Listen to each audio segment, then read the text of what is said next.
of the institute, because it's not just parliament, it spills to those provincial legislatures as well. Yes. So And branches of it. and yes. branches of parliament. So it speaks to an old system, but that is just camouflaging as African, because look, you can come in and speak isiZulu as a president who's umZulu in parliament, but the space itself is not accommodating to African beliefs and African traditional systems. Mandela, Mbeki, Zuma, I'll use them as examples. They each had a praise poet, a Imbogi. Yes. To me, that Imbongi in a space that is very colonial, it's like watching a cartoon on TV. And changing the language of and that changing show, the yes. language on simulcast. You remember what they used to have, dubbing that language. you yes. dub that language. So Yes. to me, the space has to change in terms of transforming it into an African space. If you are saying our only quagmire or conundrum is the fact that there are too many of us, fine, we can rotate. This month we are adopting, the indigenous setup of the Khoi, the San. Yes. This month we are transforming it into the Venda and Tsonga. Yes. This month we're converting it into isiXhosa and isiZulu. This it can be rotational. That's just an example. Yeah. But the fact that even the military observation of it all is very colonial, is very apartheid. There's nothing that actually says this is about us, this is us. And even the issues that are discussed in parliament, the manner in which they are discussed in a way that is very anti-African, even from our side. Very dismissive of African ideology. Very dismissive of any ideology. It's just these opulent, Fleshy. Fleshy, slay queen, slay king, leaders who are just there for a show and a parade. Afterwards, they go drinking, and then that's it. They play golf the next day. Do you understand? How about you don't play golf? How about you have an indigenous, what do you call it, imbizo the following day, and speak to your people? But you'll find that the president will play golf just after sauna. To me, it defeats the purpose. Yeah. So it does not speak to us as Africans. And there was an opportunity, sorry to cut it, there was an opportunity when the parliament got burned down. Exactly. So we don't know what are the processes, because that presented an opportunity to redesign that space, redesign it to be inclusive of African thinking and ideologies. Exactly. It's the same thing when that library at UCT burned. Yes. It burned all the archives of colonial stuff, as well as the archives of our people as well, our first scholars. Yeah. The same thing, that you just said. We may say that perhaps it's a wake-up call. Maybe the ancestors are saying, wake up. Are showing us fire. We are now tired of being sidelined all the time.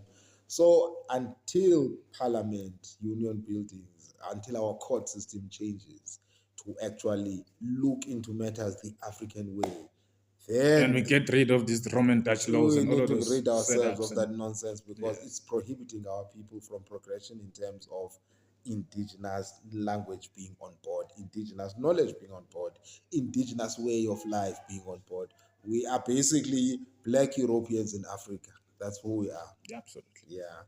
So with this young lady, hey, the first thing when I watched, when I read the article, as well as I watched the podcast with the clip, the clip with David Mashabela, I said,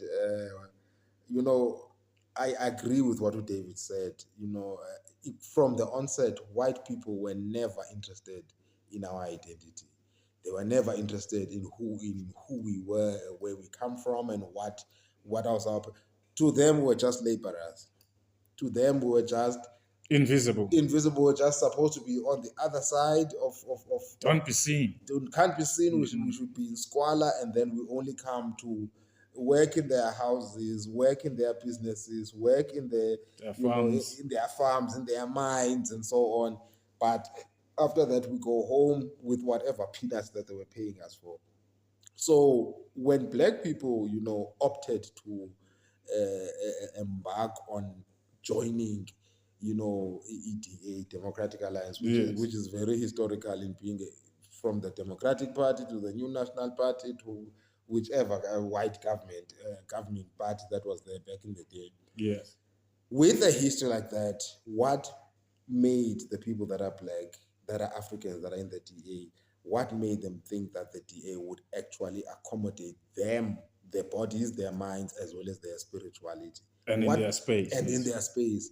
So being that so-called progressive thinker, because you are detaching yourself from, your roots, and you don't care about, people before you, your ancestors, what they stood for, the people who brought you here. You don't care about those things. You only care about progression in the model of or the lens of white capital monopoly or white imperialist and supremacist ideals, which is what the DA stands for. Yes. There's nothing, preservation of such. There's nothing African related to them. Africans are just tools to them.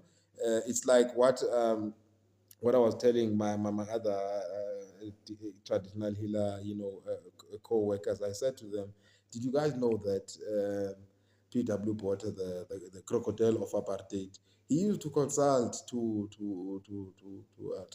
black traditional leaders, but he under the apartheid regime, traditional healing was part of witchcraft, which was banned. Yes. So I'm bringing that conversation to this particular situation by saying that don't black people that join the DA know that they are being manipulated for their minds, for their integrity, their intellectual, for their numbers, and there's nothing progressive about it. And I'm yet to see, the Democratic Alliance saying we are embarking on a decolonial project.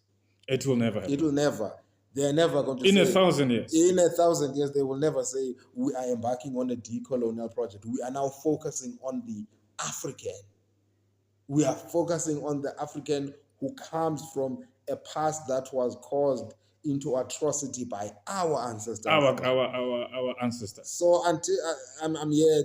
So unfortunately for this lady, she has actually, aggrieved as well as agitated her ancestors by where she is. She is the cause for what happened because her ancestors... And the timing was somehow unbelievable. Unbelievable. You cannot... Yes. In the middle of what we are doing. What we are doing. Ancestors said, let's deal with you. Let's deal with you in the space that you are comfortable in. Unfortunately for her, that is the response that she would get on, even if it was in a boardroom, even if it was in one of the major banks, even if it was in London, even if it was in New York, she was going to receive the same response, which is very reprimanding. And because they are not reprimanding, on the basis that, look, if you had maybe felt that they are coming, you could have just nipped someone on the side and said, I'm coming back. Yes. It's not in that manner. No. This manner is very aggressive and very confrontational and very anti-ancestor. Yes. So it's a matter of, if she had got up and said, yes, Jesus, praise God, and so on, do you think she would have people would have clapped hands for her? They would have clapped hands for her because that is the one. That is the one. That is acceptable. It's acceptable to the DA, and it's very. Things like this were bound to happen because, as I said, ancestors are very edgy. The ancestors are tired of waiting. They're tired of being oppressed. They are tired of the silence that we have in these spaces about them. They are tired of being hidden. They are tired of being judged by our people, because there's judgment on ancestors on a high scale by black Africans who've been Eurocentrized, who are very Eurocentric and who don't care about going back to a proper identity.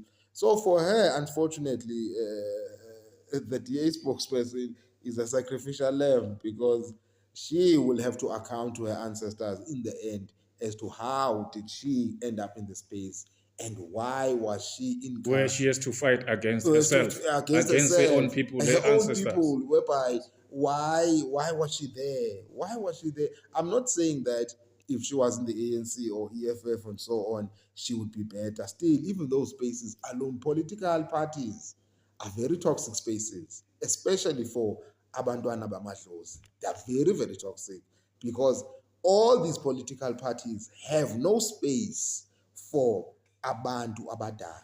They don't have spaces for ancestors. They don't.